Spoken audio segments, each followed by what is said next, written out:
Okay, so we're looking at the slicer settings and the different formatting that you can do with your slicer. And anytime you pick the slicer is highlighted up there in the ribbon, so you can do different things to it. The first part is the slicer setting, which the dialog box of it has been highlighted here. We can see that the name of the slicer is picking department, and then it's where you have header down there within the dialog box. It says display header. If you don't want your header to be displayed, maybe because you think it's obvious to the business, they don't need to see the header, and you need space on your dashboard, you can uncheck that, and that department heading it has will disappear. But if you need the heading to be displayed, you will take it. The caption we have is definitely department, items sorting and fill. So the way your items are sorted, if you want it to be A to Z or Z to A, you can pick it there. If you've got a custom list, you can use that. Sometimes when you pick what you need on your slicer, you may want the rest of the items on the slicer to disappear. So if that's what you want, you can click hide items with no data, and it will hide any item with no data. But at the moment we are picking visually indicate items with no data. So if it doesn't have data, we are saying leave it in. We still want to see it, but the option is there, so it's good to know. Show items deleted from the data source. That one has also been picked. If you are happy with what you have here, you can okay that, and that is done. And the next part is the report connections. We clicked on the report connection, and if you want your slicer to interact with any table, or you don't want it to interact with any of the tables, this is where you come to tick and untick whatever it is that you actually desire for it to do. That is the report connections. And then we have the slicer styles. You may want to have a different color that aligns with your dashboard theme. You can always choose whichever color you want from up there. And then we have the arrange, bring backward, send forward. I've not used those. I've not needed to use those before, but it's there to practice with, or to play around with and see how that works. Then we have the buttons next to arrange. We have the buttons. I normally use where it says columns. Sometimes you just want your slicer displayed in a certain way. So if you want to increase the number of columns from 1, at the moment we have 1 column. So if you increase it to 2, let's see how that would show, and then, yes, and you can always drag it out, to what you want, yes, like that. If you want it to be more, you can do that. You can increase the height of each one in those little boxes where it says height and width, and height and width on the sides there. You can increase and decrease as you want, as you desire, So those are the little formattings here and there that you can achieve with your slicer. The slicer is really very, very, very powerful interactive tool that makes that helps you to show your presentation in an interactive way, so that you don't always have a static report. Sometimes when people see how these figures change and how your charts change, it tends to, like, it does something to you that it's like it's coming live, so it brings some sort of sweetness to the presentation, so to say. This is really very good work, Mr. Francis. What does this represent? Where my cursor is? That's the one that helps you. If you click on it, you can select more than one department at a time. It's when you hover on it, it's saying multi-select. Okay. So you don't have to be working with just one department at a time if that's not what you want. Okay. So if you can click finance and logistics and look at both at the same time or more, if that's what you want. That's what that's one is Oh, there. okay. Yeah. Oh, okay. Okay. Yeah. Okay. Okay. Thank you. Well done, sir. Yeah. Have we got someone else who wishes to show their work? Someone who hasn't, shown their work before? Okay, if not, the plan is to have a look at the if statement a little bit more today, because we used it in our last assignment, and I discovered that we haven't really, although we've done it before in the past, but most people here were not there then. So it's always good to start learning from the scratch and then build up. But with this assignment that we did, our last assignment, I discovered that I actually threw you to the deep end. We were looking at many ifs, nested if, when we've not even talked about the simple, simple if. And when you understand the very simple basic if, then you would be able to work very easily. You'll be able to work very easily with the other types of ifs. I'm just creating a copy of this data before I change it. And then I can change this to a table and quickly do some if statement with us. Here we go. So let's say we've cleaned this data, we understand it. You need to share, sis. Oh, sorry. I thought I was sharing. Oh my goodness. Okay.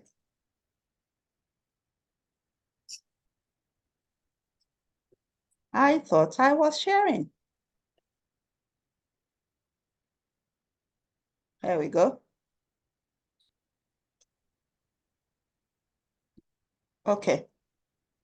So it's our employee data, the assignment that we just looked at now, the one that our last assignment, So I had that, and I just made a copy of this and turned the new copy into a table,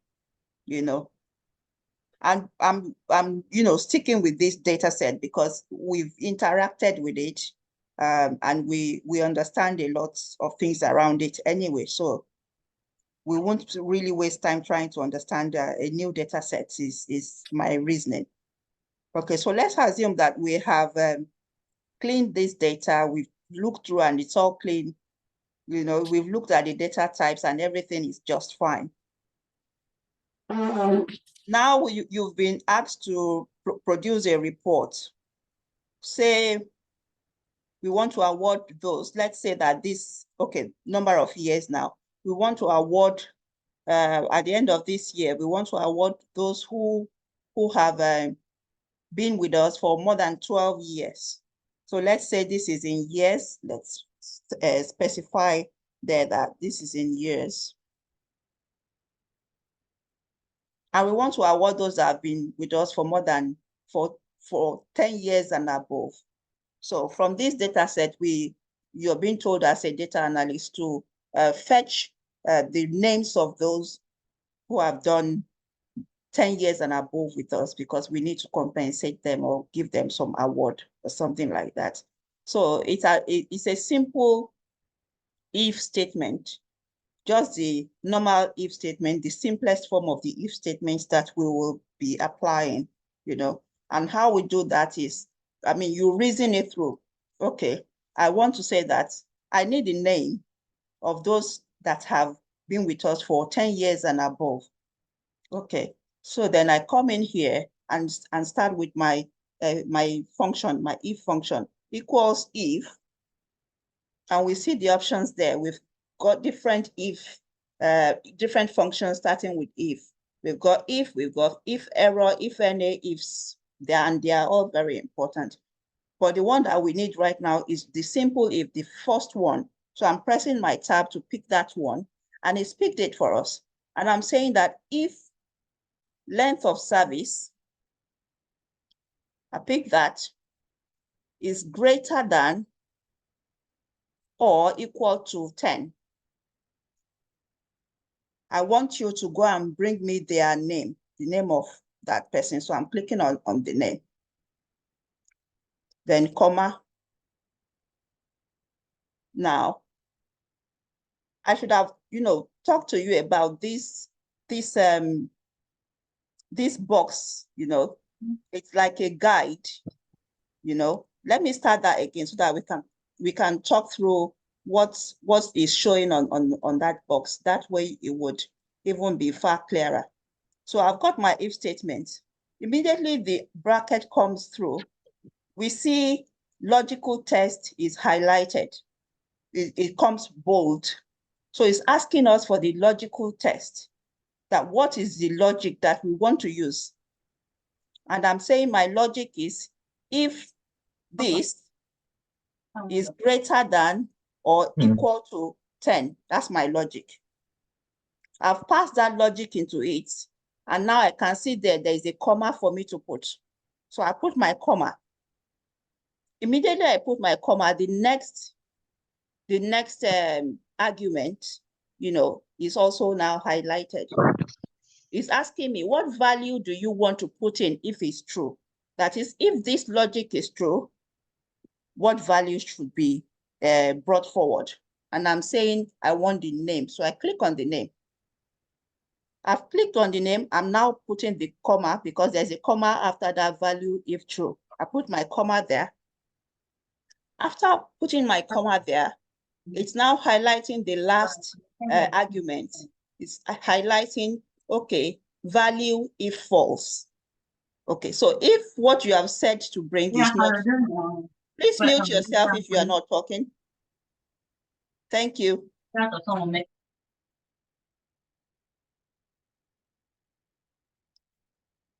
So it's asking me that if what I've passed through is not true for any of the names here that do not go with the rule, what should they do? What do I want to be done to those names?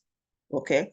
Now I'm going to say if they have not met this condition, bring blank. So after my comma, I'm just going to put double quotes as my blank because blank is string, it's text.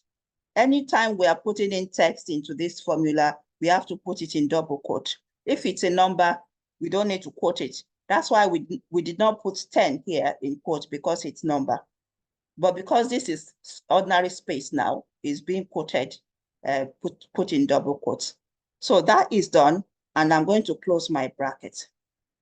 Okay, let's look at this formula again. If length of service is greater than or equals to 10, comma, bring the employee name. Else, that's the last comma there. Else, that is, if not, then bring blank. And I'm going to press my enter. And we can see it's brought some names and it's left some blank. Okay. Now, for validity purpose, we're just gonna check through all of the ones that it has brought as blank out. I will remove the blanks first and make sure, I'm just checking my work now to be sure that everything that's in here is actually 10 and above, okay? And we can see from here, there's nothing less than 10. So that is fine, okay? So I'm going to cancel that. I'm also going to check for the blanks. So I'm going to pick the blanks now and just for being double sure, okay? And I'm looking through, we can even already see that there's nothing up to 10 here. So they are all less than 10, okay? And I'll cancel that. So I'm just going to unfilter my filter now. And that's me validating that the work I've just done is correct. So we can label this as 2024 award or whatever it is that, you will easily understand why that has been done. If that makes sense, because whatever column header you use must make sense, okay? I mean, what I've used now does not completely make sense. So maybe it's better to spell it out that employees for, yeah, employees for 2024 over 10 years or 10 plus awards, something like that. 10 plus awards. You know, I think that sort of gives it a better meaning to whoever is looking at this, you know. So easily I can, you know, take these names to whoever is asking that these are the names of those we have in our database who have been with us for 10 years or more. Okay, I'm not going to, as we know, I'm not going to submit this with a formula in it. Okay, so I'm going to erase that formula.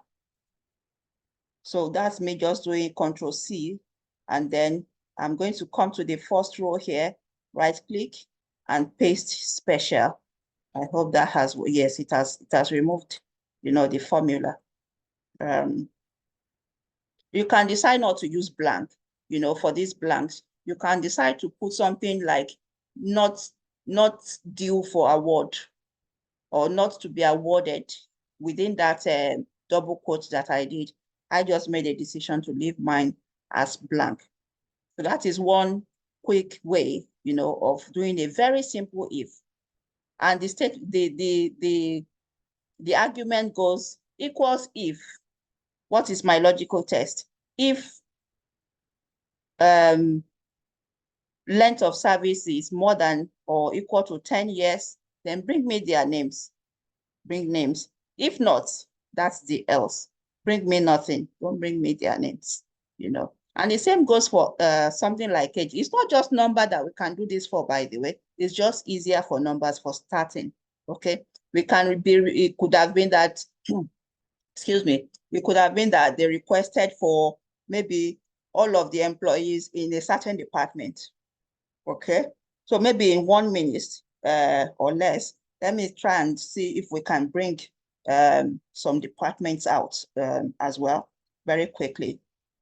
And then I would implore us to go have a go because we all have this data set to have a go at different if statements that, you know, we can simple if statements that we can use. So very quickly, I need someone to unmute who is new to if statements. Unmute and talk me through how I can do this. I want to get the names of those in a human resources department, only that department. I need to get the names of employees in human resources out. How do I do that? Have a go, have a try, and let's see. We've got just 1 minute, please.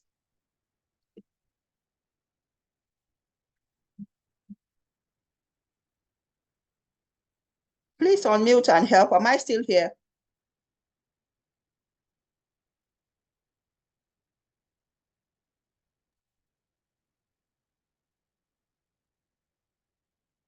Hello, am I still in class?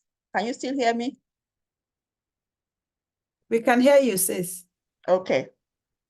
I need help. I want to get, so I want something like equals if department equals whatever department we want. Bring the names, else bring something else. That's just the logic of what I want to write. How would you write it if you were asked to write that? Okay, let me give it a go. Thank you. Equals if. Equals if, yes. Column G2. That's sales, yes. Yeah, department. Okay. Equals to column G6. Equals to I don't want to add code it. Okay. Well, in this case, we don't really have much choice in the case that where we are right now. Okay. Equals human resources. We have to type it in then. Okay. In quotes, in another quote, comma.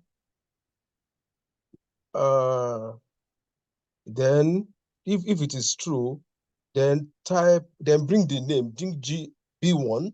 Yeah. comma, then in quotes, double quotes. I'll be 2 quotes with nothing in between.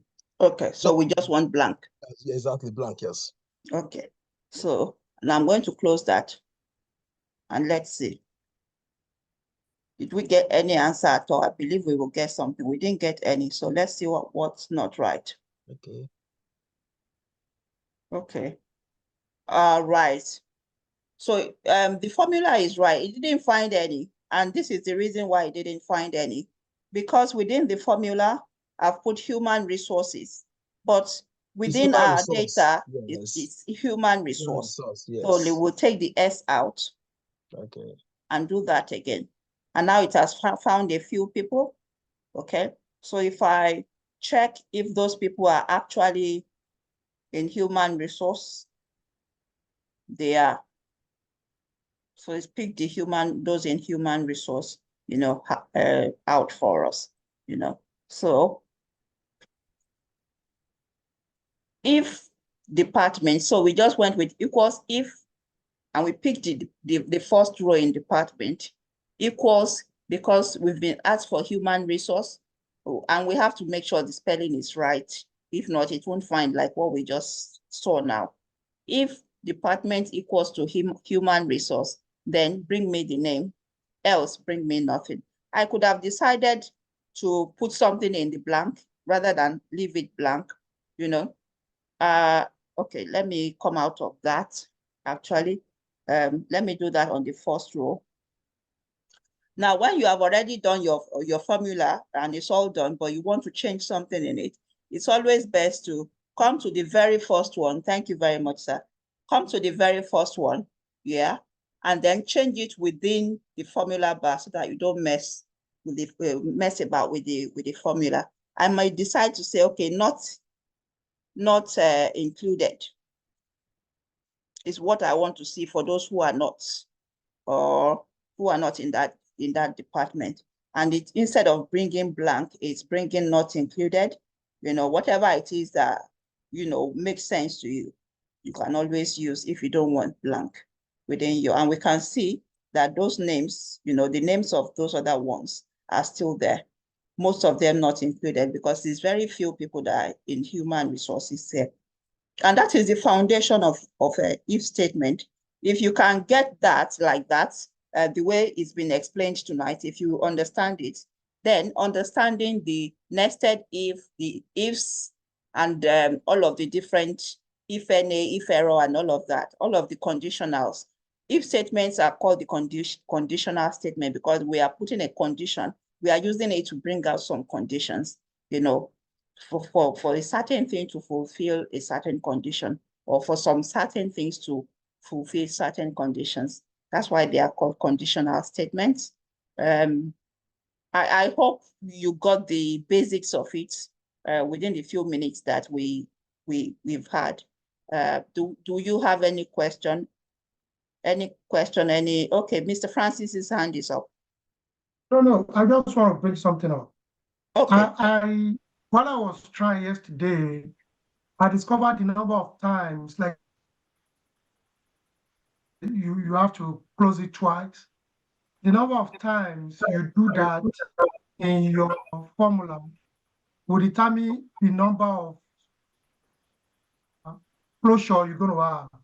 Like in this formula, you have it once. Yes. If you have it 4 times, will determine the number of times you're going to close it. That's correct. Yes. Yeah. So if you have opened, and that's applicable to all formulas, whether in Excel or any other tool. If you have opened bracket like 5 times, your closing bracket should be exactly that same number as well. Sometimes the tools are now so sophisticated, they would actually put the number of brackets for you. If you don't have the right number of brackets, it would actually complete it for you. But sometimes it wouldn't. So it's good to always count how many brackets open to your formula, and then apply the same number for closing the formula up. And that's applicable to the ifs that we did with the